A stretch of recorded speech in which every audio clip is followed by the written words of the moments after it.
first and foremost, bias exists. The data set as it's collected, right, has bias in it. How can we fine tune and to make it more neutral? Welcome to the AI for Creative Entrepreneurs podcast, where we guide you through the weird and wonderful landscape of artificial intelligence. I'm Rob Marsh. And I'm Kira Hug. We are the founders of the Copywriter Club, and our goal is to help you stay ahead of the curve when it comes to AI. We'll show you how to use these new tools to maximize creativity, simplify your work and life, and reinvent your creative career so AI works for you, not against you. So, whether you're a copywriter, a marketer, or a creative professional of any kind, join us as we explore the intersection of artificial intelligence, creativity, and your career. There are two concerns on my mind when it comes to AI. Well, okay, there are actually more than two, but we'll address these two today: data ethics and gender bias.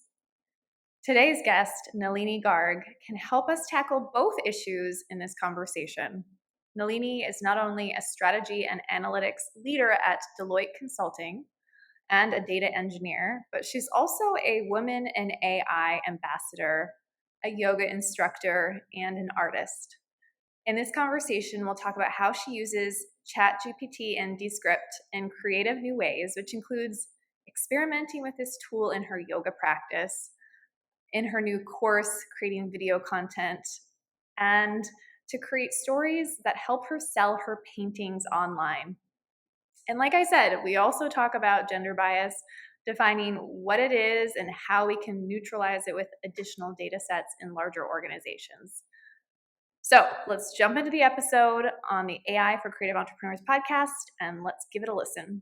But before we get to that interview, this podcast is sponsored by our AI for Creatives course/adventure. More than 200 copywriters and content writers have already taken the course to learn more about AI, specifically how to use it as a creative partner in their business. And they're telling us that it's helping. Ethan Ross gave the course 5 stars and told us this course was exactly what I needed to create extremely useful AI prompts and to feel confident that ChatGPT was giving me the good stuff instead of the cliche, flavorless content that people complain about. I've already used these prompt crafting techniques and templates to help me with projects for clients. I've even used what I've learned to create an AI research demonstration for a writing class that I teach. And he goes on and on to talk about how good the course is. Here's what's included in the course. You get the 10 things that you absolutely need to know before you write a prompt so that what you get isn't bad. It's actually usable copy. There's 5 lessons, modules to help you understand what generative AI is and ChatGPT in specific, including one that talks about legal and ethical risks, something that we're talking about on this podcast. There's more than a dozen lessons with demonstrations of various prompts and the way that you can stack prompts to get better responses. There's a prompt book with well over 100 different prompts that you can borrow or steal or rewrite and use in your own business any way that you want. 29 different ways to use tools like ChatGPT in your writing business. And we promise that you're going to find at least one idea here that you haven't considered before, and a toolkit that includes 100 different writing AI tools. You can browse those and see which ones work for your business and which ones might fit you better. To get started with this course, go to thecopywriterclub.com/AI4C. Okay, let's kick off our episode with Nalini. All right, so I would love to start with how you fell into AI and what that looked like for you. So my first interaction with AI is, I think it goes about a few years ago when I first started noticing it in the products that I use. For example, auto responses on emails or phone texts, classification between spam versus non-spam emails, things like that. And since then I started being more curious about it.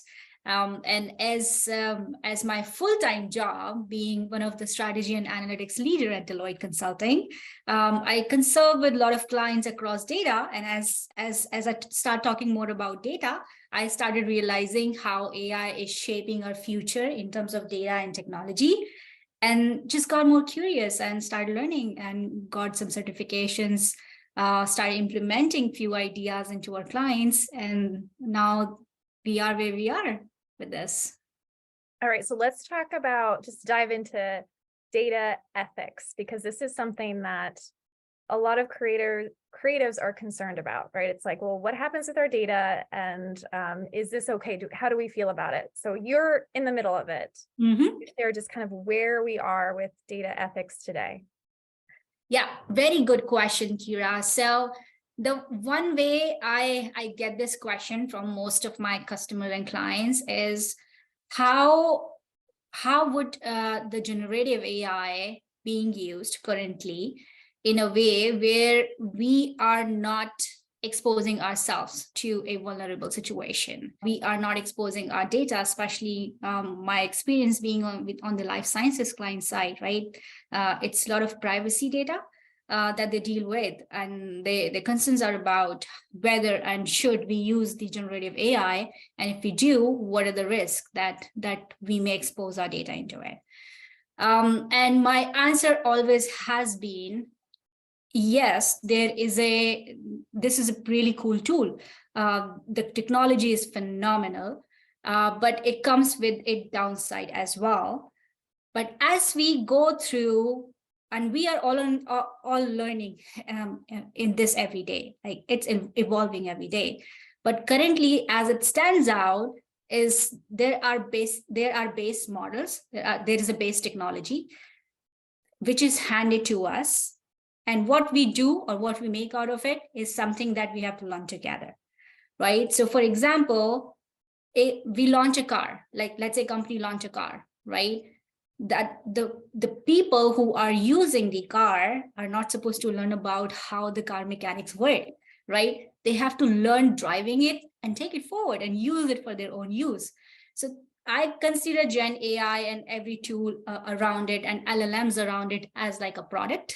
And then what we do and make out of that product is something onto us. So my straight answer at this moment to my clients is yes, we should definitely explore what that product looks like without exposing our data to them. Learn how it works, learn the intricacies about it, what it can do, what it cannot do, what it should not be used for, what it should be used for. And once we get comfortable, maybe a few months down the line, maybe a few years down the line, we start using it for more fine-tuning purpose. And by that time, we will have checks and balances in place, right? By that time, we will be at a stage where we would be able to define, okay, in terms of ethical reasons, the responses that we are getting from the LLMs are good enough on a scale. We would be able to define that scale and then use those LLMs and use the generative AI content based on that criteria. What do you feel like is good enough? How do we know if we've hit that point? How do you define that? It's a very tricky situation to honestly answer it right now. But I would say the moral grounds, right? Obviously, the responses that we are getting should not be very abusive in language, right? Should not be, and a lot of these models have hallucinations and whatnot. So should have correct responses, should not be like making things up as we are progressing. And especially when you're using it, let's say, for example, in identifying new drugs in the life sciences space, right? So it should not be generating something or generating a response that could be eventually like life-threatening or things like that, right? I heard that there are a lot of algorithms right now being created which can tell you more about which clinicians are using to understand the clinical trial data and understand different symptoms that come out of it. So a lot of these conversation should be around understanding these data set, and these data sets should not give you results like which are not very helpful. Okay. And where do you feel like the timing is right now? Where are we on that timeline as far as reaching good enough? Is this like a month away? I know it's not a month away, but is it 3 years, 1 year? How fast are we moving at this point? Well, if you look at our past few months, the ChatGPT launched in about November, December timeframe, and we are in June now, right? Half the year has been passed, and there has been tremendous progress around the LLMs when it comes to like using these solutions. And we wouldn't have expected all of this in last 15 years, and AI has been around since last 15, 20 years, right? We wouldn't have expected this tremendous progress on such a large scale in short 6 to 7 months. But given that at this point of time, it's going on a very fast pace, I would suggest for companies and customers to take some time, understand how different products are coming out, and gradually take their time, maybe 5 months, 6 months down the line, doing more experiments. And once they feel comfortable, like we cannot give an answer to any customer and client, right? It depends on a use case, like what kind of use case. If the use case is around a customer is looking to generate some content to help write a book or something, then yes, they can use it because it doesn't create that much of a risk.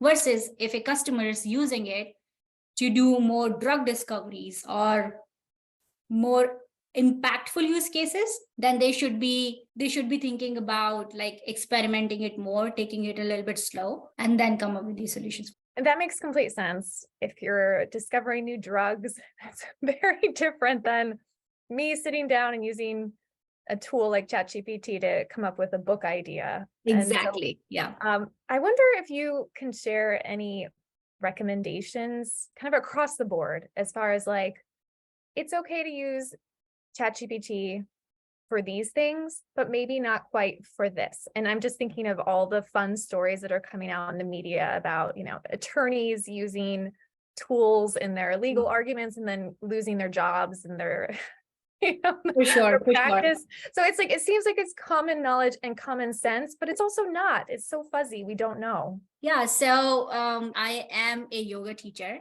and I'm also an artist. So, and a couple of ways I'm embracing these new tools and technologies coming out is one, being a yoga teacher, there's a lot of script that we write to deliver to in our classes.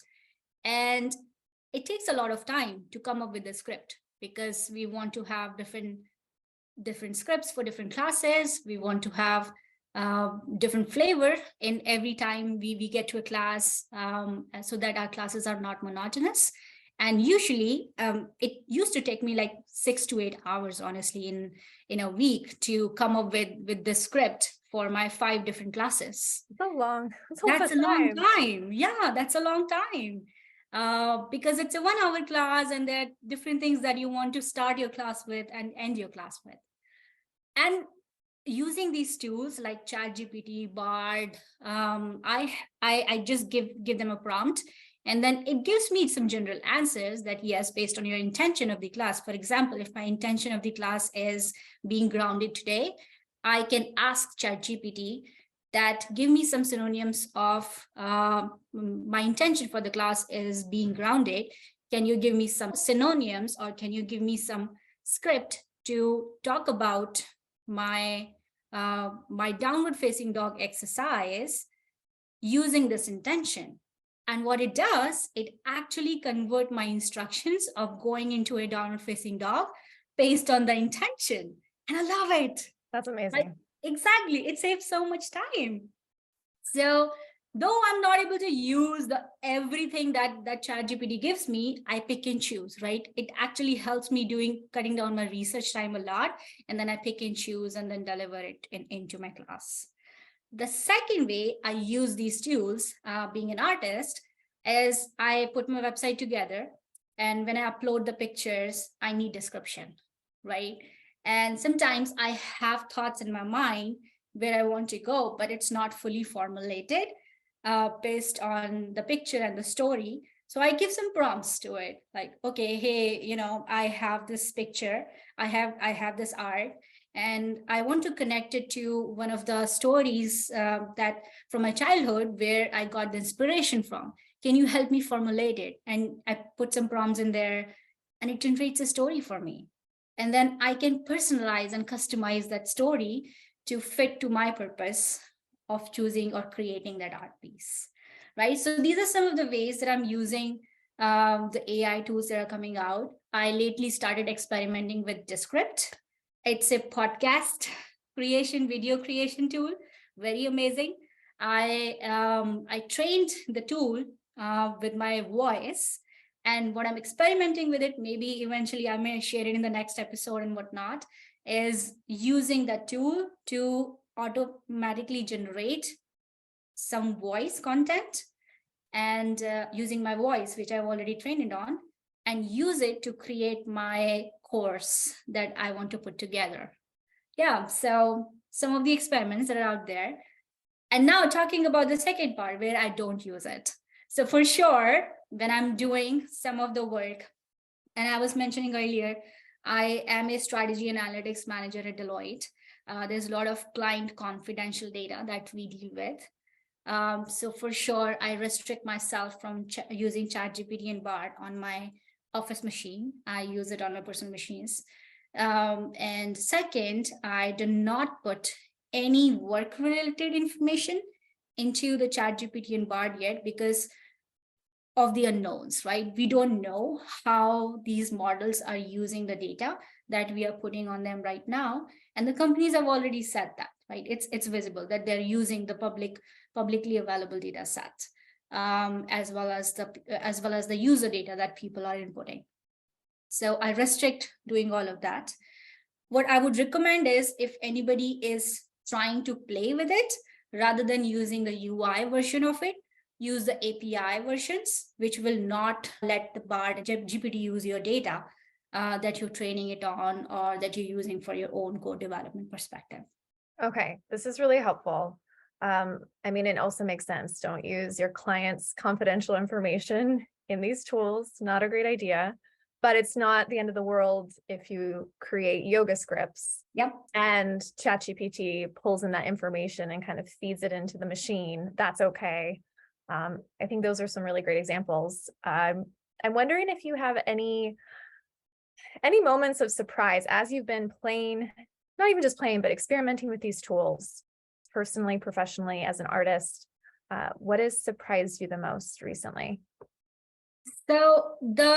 And I think people have talked about it a little bit already, but towards one example I can give you is when I started using ChatGPT a few months ago, I wasn't sure about the power that the technology had. And this is one of example from my yoga classes.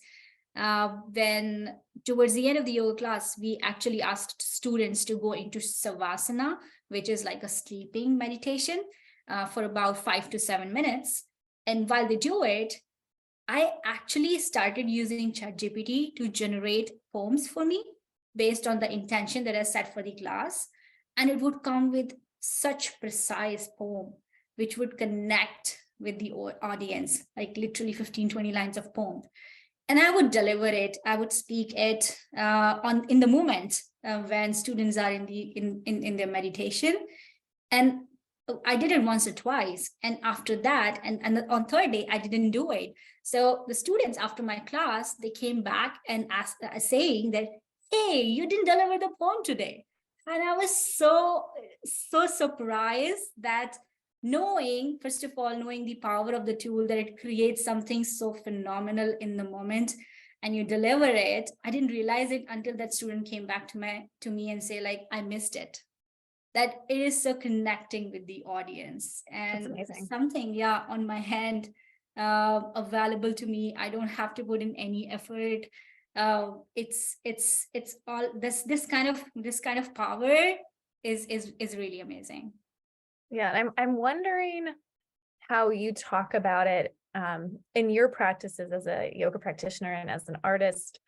If you're kind of transparent about how you use it, if at the beginning of the yoga class you're like, by the way, this class is brought to you by ChatGPT, or if you have, if you give any credit on your painting website, and so how you're doing that, and then how you advise we as copywriters and creatives think about that, because oftentimes we really in that work, we do need to disclose whether or not we're using it, or we should, Yeah. many of us should do that. Very good question. So the way I handle it today is towards the end of it, when my class closes and when we are doing the pleasantries and we close the class during our final, after the savasana, during our final words, I always say like, hey, this is me, Nalini. Thank you so much for coming in. And by the way, the poem that I just recited, I created it using an AI tool.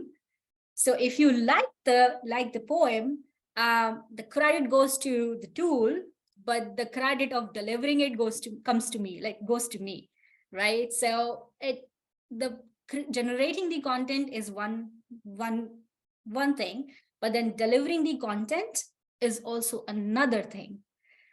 People can write the poem, but then sometimes people who write stuff cannot deliver the stuff impactfully, right? So the way I would say is, at least it's a 50-50% credit in my head at this point of time. Yes, I use the content which is out there. I might have also used the poem from somebody else rather than ChatGPT, but then speak about it and delivered it in a way which connected to my audience, which connected to my students, and they liked it the way I delivered it. Right. Yeah. So there are two aspects to it. And you probably blew their minds when they heard that it's an AI tool. They're like, what? That is so fun. I can't wait to go to a yoga class. I don't think my yoga teacher, she's wonderful. I don't think she's playing around with AI tools. I would be surprised. I know. I did teach a few of them how I do it so that they can use it in their real life too. And some of them were like really mind blown. So I'd love to dive into the second example you shared about your artist website and pulling together those stories. Can you just share maybe a little bit more about the prompts you use, if you remember, some of those prompts, and how you make those work? Because I think that could work for many of us who are trying to showcase products or services, and we want to connect them to a story. Yeah, so I can talk about one of my paintings, which is actually the cover of my website at this point. It's called Rang Mahal. And why I call it Rang Mahal is I have a very distant memory from my childhood. I come from India, and specifically the state is Rajasthan, which is a state of palaces. If you've heard about the kings and queens, that's my land. And I grew up going to these palaces, like huge mansions and palaces where king and queens used to live. Massive bedrooms, massive gardens, massive rose gardens. And the idea that was inspired to create this painting was actually recreate the memories of one of the rose gardens that I've been to. And I tried to mimic it into that art. So I wanted to put it together in the description. So I gave the prompts like, first of all, size.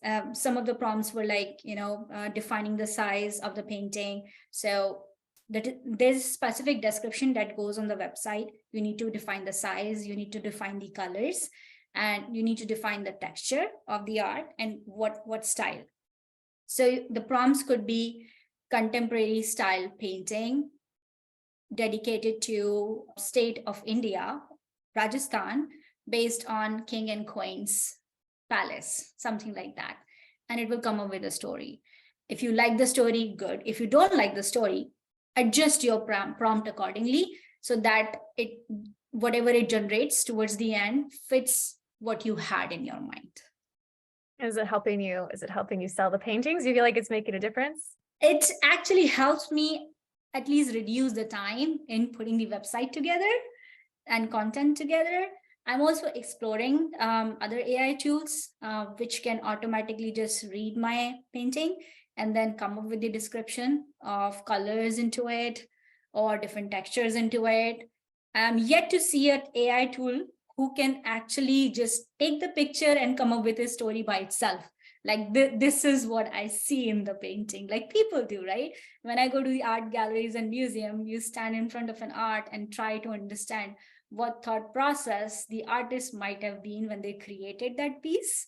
So I'm looking for the tool or artificial intelligence, something to figure out and tell me, give their perspective. What do you see when I give you this?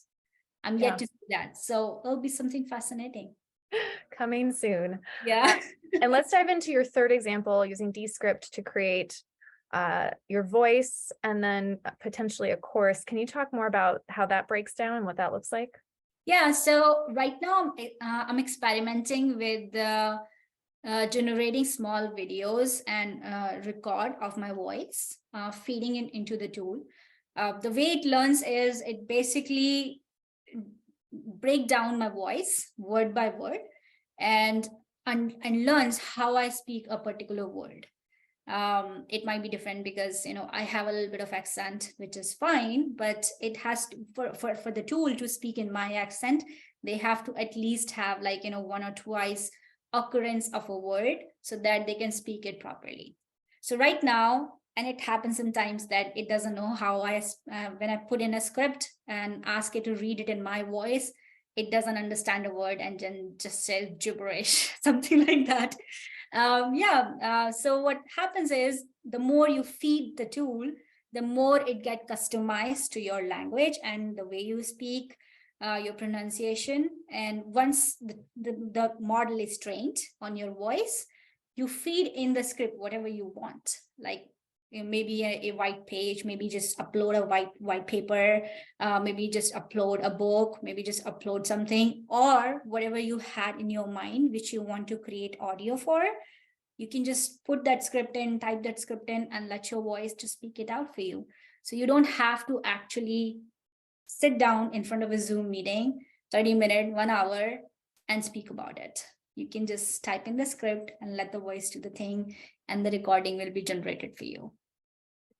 And where do you see tools like that going? Because I think that's really powerful, but part of me, is like, well, I could just read the script in my own voice rather than needing to upload it into the tool and then create all these scripts, but you can scale that in such a powerful way. So where do you see that opportunity in the near future?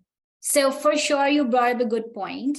The way I'm planning to use it, where I could save a lot of time, because like I mentioned, I am embracing these tools to cut down my time, which on the tasks that are very monotonous and time consuming.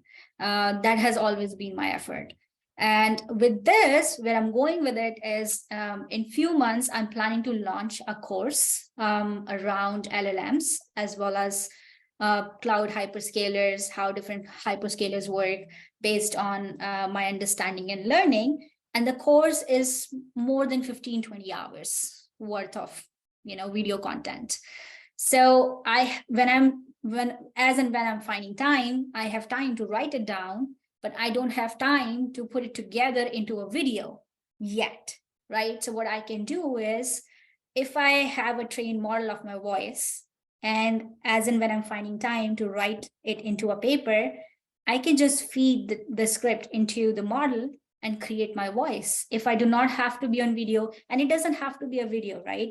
The courses could be just audio courses with just some videos here and there, which can be recorded later on and then embedded into it.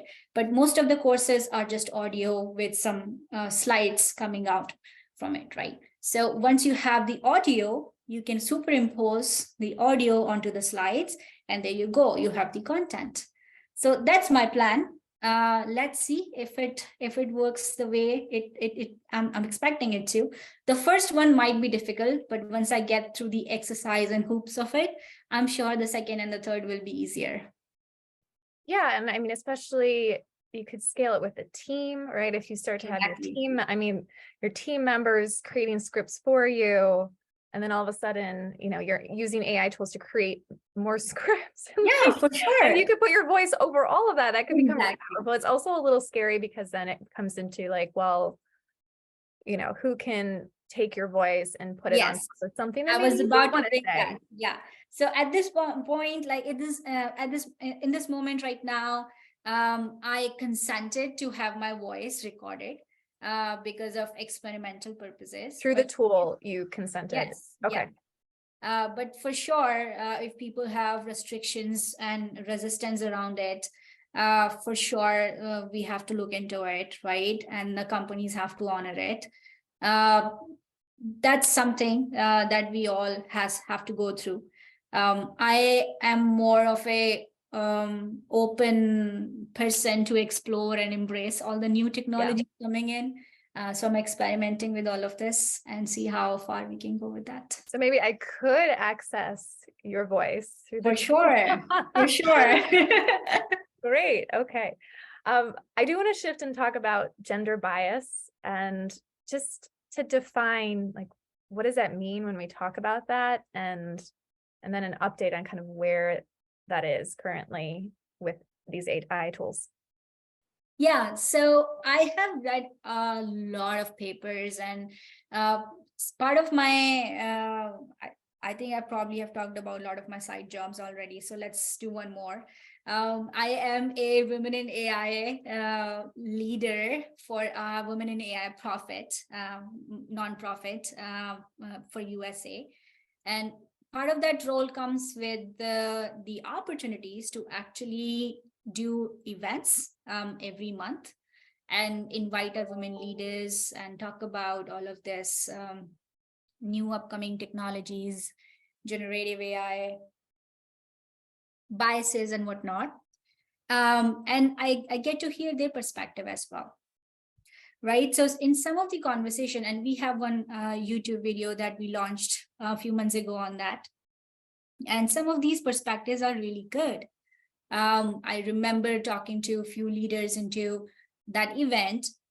One of them is actually explicitly working in that area. First and foremost, bias exists. There's a lot of data set that these models have been trained on. And the data set is, as it's collected, right, has bias in it. For example, live data set has come from different countries. And we don't know like what kind of situations those data sets has been collected, what environmental factors have associated, what type of age gaps, what type of genders have all of these associated with. And if these models are trained on all of this data set without considering bias, without considering or having, without fine tuning it, the results that are coming out could be very biased, right? Think about human minds also. We don't know everything. We only know what circumstances have shaped us into. Our experiments, our learnings from of the world, our learnings from the internet, our learnings from our parents, our learnings from our friends and family, right? But we don't know everything. So maybe our perspective to a particular situation could be different from a person who has been into that situation and have seen the other side of the road. There is a very nice video on YouTube that I have watched. And when it comes to gender bias, first and foremost, what we have to look into is what kind of data set the product has been trained on. Once we understand, yes, there is a bias, how can we fine tune and give more data set into the product to make it more neutral towards those biases and create some ethical grounds. And I'm proposing it in all of my data projects that I'm going to. Creating an AI governance council is very important. And the purpose of that AI governance council is to understand what kind of data set do we want to expose to these products. If we expose the data set to these products, what kind of risk are we running into? And whether the results that are coming out are biased, non-biased, are abusive, are sexually offensive, things like that, right? So creating those principles are very important, and that's the task of the AI Council. Once we set up that AI Council, we also have to give them the responsibility to govern it. Like creating a council is good. Like one company can say we have a council, right? But until the council owns the data and understands and apply the principles, rules and regulations, it will not happen. So understanding and operationalizing it is also very important into this. And who ideally would be on that council? Of it, a couple people? Is this a large council?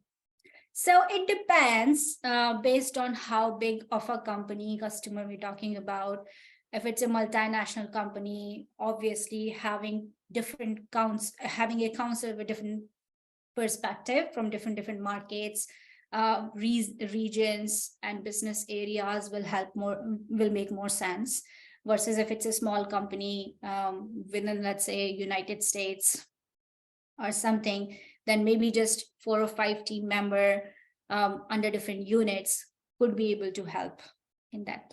Got it. So you're recommending this to some of your clients so that they can govern their own data and make sure they can decrease the bias as much as possible. Okay. And what would you recommend to kind of regular people, like, the copywriters, the small business owners, freelancers who are using these tools, will continue, will increase their usage of these tools, are concerned about the gender bias, don't want to necessarily pull that into their work that they're delivering for other clients? What should they do to just be careful and, check everything? What is their responsibility? And is there like a checklist of what we should be doing every time we have an output to run through? Yeah, I would suggest first and foremost, the tools are there, but they're not everything. Not everything is bulletproof in that, right? So first and foremost, do your due diligence whenever you are using an AI tool. Whenever any content is created, do a fact check. Make sure it's not something the algorithm just hallucinated about, right? Do your fact check. Once you do that, second is, I would always encourage us, and I do it myself too, and I have seen it live, that when you're asking AI tool to generate something, it will generate some story or whatever you're trying to generate, or poem, but having that human factor and having your, how should I say this, like having your authentic self into that content is very important. There is one way a tool can generate the response, versus there's another way how me as person, Nalini, will speak about it, right? So even though the content might have been created by AI tool, bringing in your lens, the way you would like to deliver it, maybe adding some slangs, maybe adding some jokes into it that you would bring in, would actually differentiate you from just somebody who is using AI tool to generate the content. And third and foremost is the delivery. AI tool can create the content for you. Like I was going back on my poem example, delivering is all you, right? So how would you put your energy in putting yourself out there, putting your authentic self out there, and making it more flashy, catchy to people, connecting with the audience, is something is onto you. Yeah.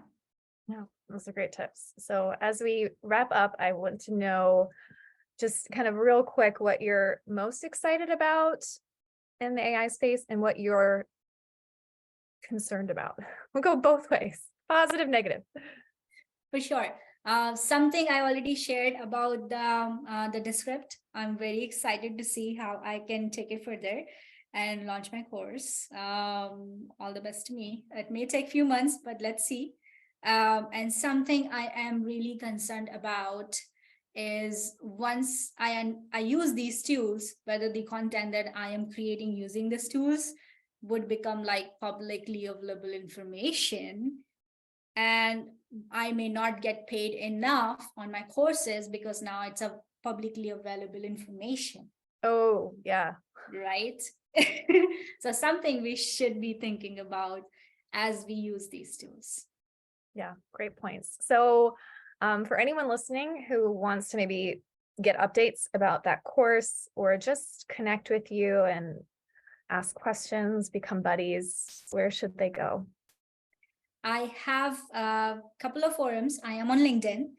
You can find me on LinkedIn with my name, Nalini Garg. Once again, I'm a manager in strategy and data analytics practice. So you can find me using Deloitte. I am on Instagram with my website as well. You can find me with artbynalini.com and same name for Instagram too. All right. I'm excited to check out your art, and I look forward to more yoga practitioners using ChatGPT in their scripts. I can't wait. All right, we want to thank Nalini Garg for joining us on the podcast to talk about gender bias, data ethics, and how we can use AI tools to create course content, stories that sell our art, and even yoga scripts and other things that can just save us hours and hours of our time. And once again, if you want to jump into that AI for Copywriters course, go to thecopywriterclub.com/AI4C. That's the number 4, AI number 4C. And that's the end of this episode of AI for Creative Entrepreneurs, a Copywriter Club podcast produced by Brandon Burton. If you've enjoyed this episode, please leave a review of the show on your podcast app, or if you're catching this on YouTube, you could like this video, subscribe to the channel, and you could even leave a comment below to let us know your favorite takeaway from the show. Thanks for listening. We'll see you next week.